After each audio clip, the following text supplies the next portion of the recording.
विपक्ष शुद्ध रूप से उनको मतिभ्रम हो गया है।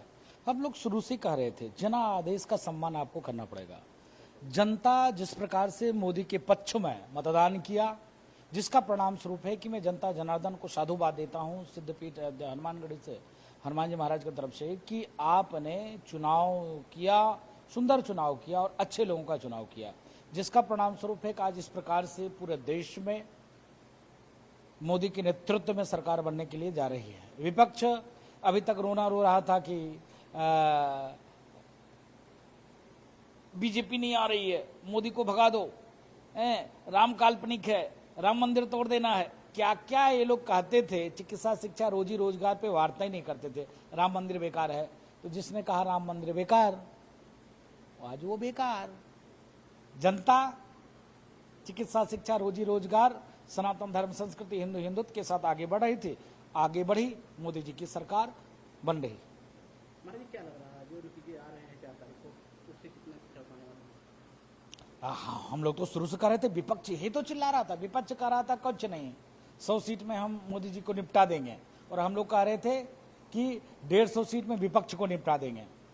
150 भी सीट अगर विपक्ष का आ जाए तो समझो जनता ने उनके ऊपर कृपा किया, क्योंकि विपक्ष जिस प्रकार से सनातन, कोरोना है, डेंगू है, मलेरिया है, राम मंदिर बेकार है, राम मंदिर तोड़ना चाहिए, अल्पसंख्यकों को आरक्षण देना चाहिए, ये सारे भाव को सनातनी समझकर भारत में रहने वाले जितने भी मतदाता थे, सारे मतदाताओं ने एक सूत्र से मोदी जी को अपना नेता माना और मोदी जी को कमल का बटन दबाकर और आशीर्वाद दिया। मुझको लगता है कि अब भारत उस वैभव पर पहुंचेगा जो पहले हुआ करता था। सनातन संस्कृति, हिंदुत्व को लेकर, डेवलपमेंट, विकास को लेकर जिस प्रकार से भारत बढ़ रही है मोदी जी के नेतृत्व में, विपक्षी खत्म है, विपक्षी धाराशाही है, विपक्षी मुद्दा विहीन था, विपक्षी के पास कोई मुद्दे नहीं थे, विपक्षी सिर्फ सनातन को टारगेट करता था। इसके नाते हिंदू जनमानस ने विपक्षी को टारगेट किया और विपक्षी समाप्त हो गई। क्या लग रहा है जो एग्जिट पोल यूपी के भी आ रहे हैं उस पर कितना? हम लोग तो कह रहे थे कि उत्तर प्रदेश में 70 सीट पा रहे हैं, एग्जिट पोल 74 सीट दिखा रही है। शुरू से कह रहे थे, हमने कुछ सीटें दे दी थी, वो भी सीट देने के लिए तैयार नहीं थे, 80 में से 80 हम लोग ले रहे थे। लेकिन यह लोकतंत्र के महाउत्सव में जनता को अधिकार है अपना मतदान करने का और अपने तरीके से नेता का चुनाव करने का। मुझको लगता है जिन जिन लोगों ने विपक्ष को वोट दिया उन्होंने भगवान राम को अपनाया नहीं, उन्होंने भगवान राम का तिरस्कार किया।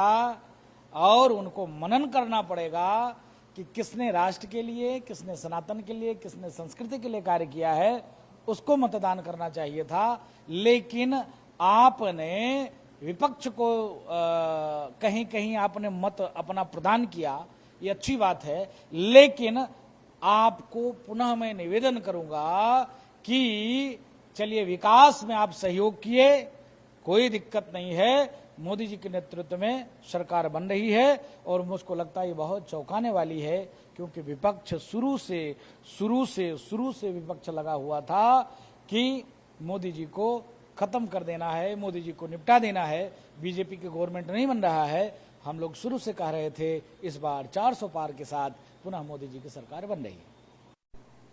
भारत राम राज्य की ओर बढ़ रहा है, इसी को कहते हैं राम राज्य की परिकल्पना। आप देखिए जिस प्रकार से मोदी जी प्रचंड बहुमत से 400 पार करते हुए चुनाव जीतने जा रहे हैं, मुझको लगता है भारत हिंदू राष्ट्र की ओर, भारत सनातन राष्ट्र की ओर। और अयोध्या तो झांकी है, मथुरा काशी बाकी है, और तो और भारत में रोहिंग्या बांग्लादेशी को बाहर करके और भारत को शुद्ध राष्ट्र बनाना है और कृष्ण जन्मभूमि और बाबा विश्वनाथ का मंदिर का निर्माण करना है। इसके साथ भारत आगे बढ़ा है।